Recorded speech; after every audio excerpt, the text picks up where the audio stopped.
Сәлеметсіздер ме балалар? Ана тілі сабағы 76-шы сабақ. Бүгінгі тақырыбымыз заттың қимылын білдіретін сөздер. Бірінші жаттығу: рөлге бөліп оқы. Жау жаңбыр.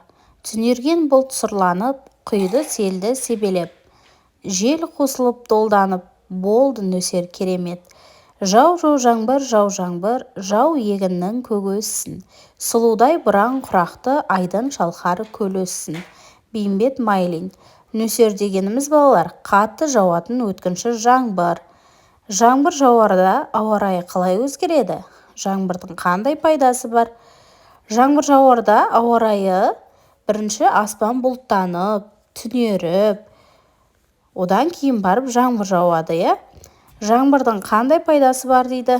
Жаңбыр біздің егістігімізге, өсірген бау-бақшамызға пайдалы екен, иә балалар? Екінші жаттығу: мәтінді қатесін түзеп жаз дейді. Бұлт ортасынан ыдырады, ауа райы бұзылды.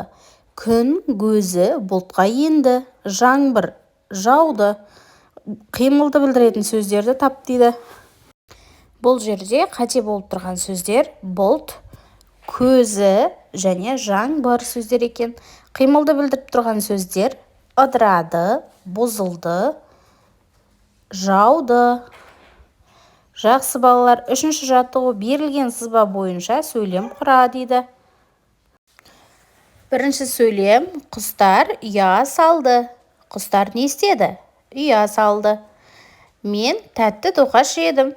Тәтті тоқаш жедім. Не жедім? Тәтті тоқаш жедім. Міне балалар, осылай сөйлем құраймыз. Каналға жазылып алыңдар, лайк, комментарий қалдыруды ұмытпаңдар. Сау болыңдар.